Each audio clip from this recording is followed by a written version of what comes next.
ഏവർക്കും നമസ്കാരം.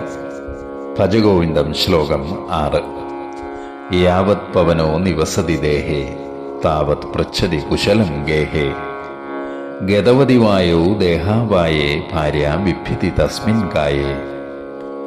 നാം നമ്മുടേതെന്നും നാം തന്നെ എന്നും കരുതിക്കൊണ്ട് നടക്കുന്ന ഈ ശരീരത്തിന്റെ മൂല്യം എന്താണ്? രണ്ടു വിധത്തിലാണ് ശരീരം അറിയപ്പെടുന്നത്. ശരീരത്തെ ക്ഷേത്രം എന്ന് വിശേഷിപ്പിക്കാറുണ്ട്. ക്ഷയത്തിൽ നിന്ന് ത്രാണനം രക്ഷ നൽകുന്നതാണ് ക്ഷേത്രം. ശരീരമാദ്യം ഖലു ധർമ്മസാധനം എന്നും പറയാറുണ്ട്.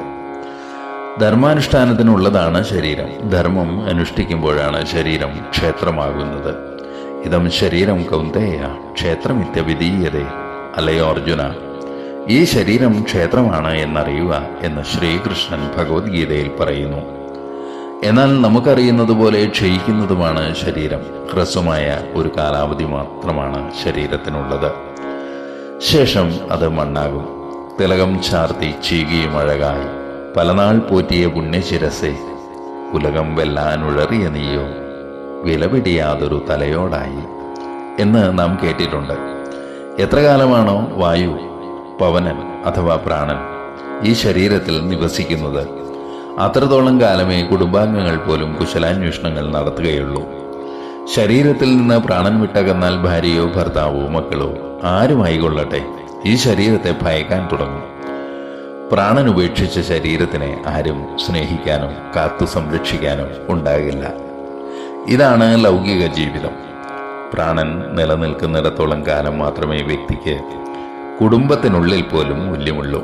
അന്യർക്കാകട്ടെ അതിനു മുമ്പ് തന്നെ പ്രസക്തി നഷ്ടപ്പെടും. ഇതാണ് ജീവിത യാഥാർത്ഥ്യം. എന്നാൽ ഈ അറിവ് ബാഹ്യമായാണ് നമ്മിൽ നിലകൊള്ളുന്നത്. അതിനാൽ ഏതൊക്കെയോ മിഥ്യാമോഹങ്ങൾക്ക് പിറകെ ഈ ശരീരം കൊണ്ട് സഞ്ചരിക്കുന്നു. സ്വപ്നങ്ങൾ നെയ്തു കൂട്ടുന്നു. നിൽക്കാനും ഇരിക്കാനും നേരമില്ലാത്തവരായി മാറുന്നു. പിന്നിട്ട വഴികൾ തിരിഞ്ഞു നോക്കുമ്പോൾ അർത്ഥപൂർണമായത് ഒന്നും അവശേഷിക്കുന്നില്ല എന്ന് ഒടുവിൽ അറിയാൻ കഴിയുന്നു.